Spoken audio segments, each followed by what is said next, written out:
All right, Andrew Jones. Coach, the guys all said that a huge point of emphasis was run the offense to the post, do the traditional things you guys have done before, and they were all very pleased that it worked out, that not only did that, but they stuck with it throughout the game. Well, yeah, I mean, it's something that we worked on, the last 3 days of practice, just in terms of how can we be more efficient in transition.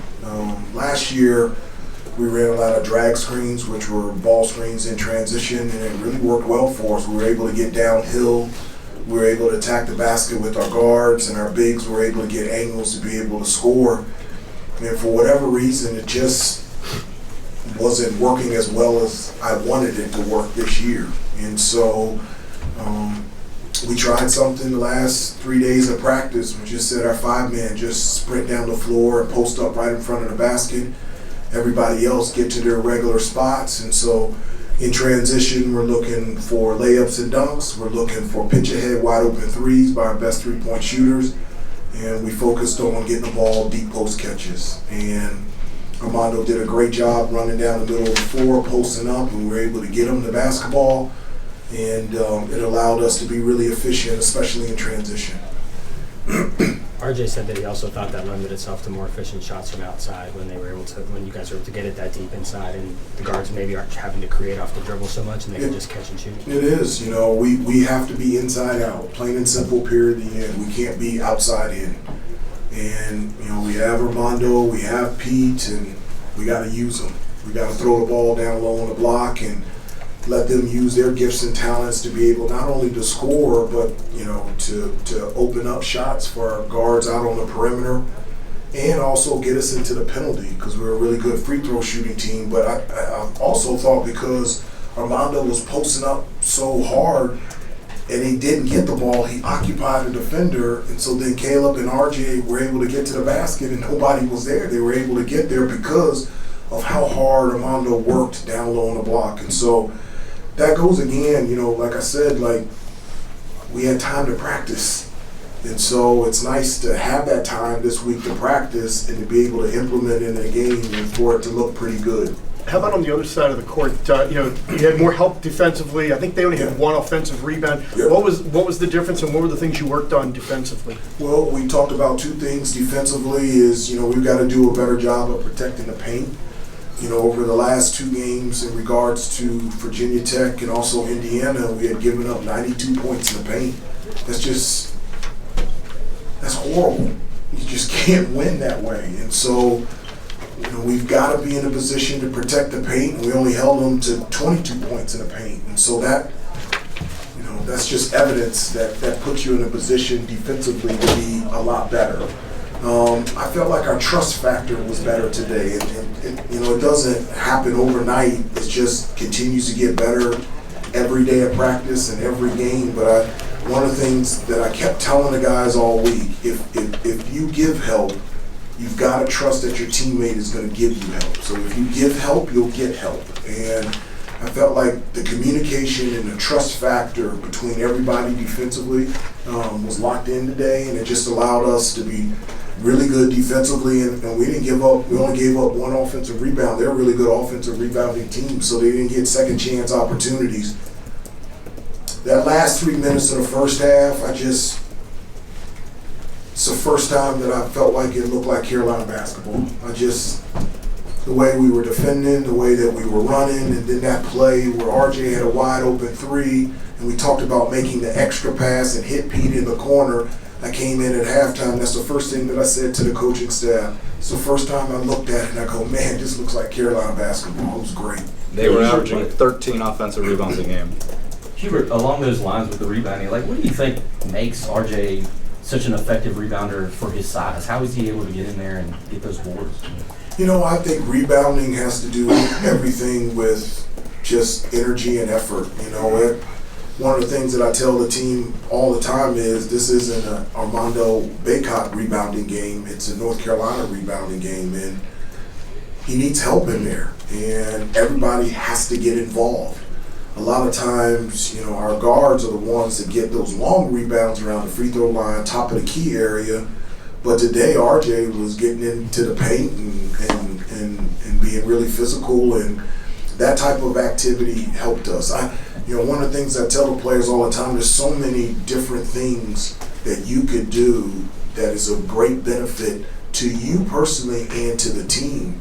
And so it's not just about scoring, it's not just about shots, there's defense, there's assists, there's rebounds, there's energy and effort, enthusiasm. There's so many ways that you can help the team, and I think it's the second double-double for RJ this season.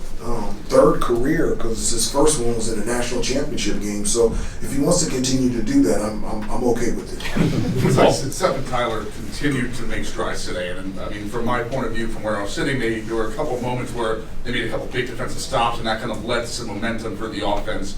You're getting contributions from everywhere. Is that continuing to help guys like RJ, Armando, and are you seeing more of that in practice? Yeah, I've said before that, we have depth on this team, but, if you don't use it, you don't have depth. And just, the progression that Seth is making and Puff, and you mentioned Tyler, he's getting an opportunity, more of an opportunity, because DeMarco's been out. And so, what great benefit to us when DeMarco comes back at the end of the month, and now you have another guy that can come off the bench and contribute in many different ways. I've said before, towards the end of the season, where we were basically playing 5 guys, that's just not sustainable throughout a year, and those guys need help. And Puff and Seth and Tyler were really good today, and I was just so happy for Jalen Washington. This is the first time that he's been in a game in almost 2 years, and so to get him out there on the floor and for him to be able to score, his minutes are going to continue to rise because he's just a great kid and a fantastic player. It was really cool to see him on the floor. I was really, really happy about that. So Hubert, how do you harness what you saw in terms of saying this is the first time it felt like Carolina basketball? How do you make sure, of the consistency moving forward? I think show it to them and just continue to reinforce it.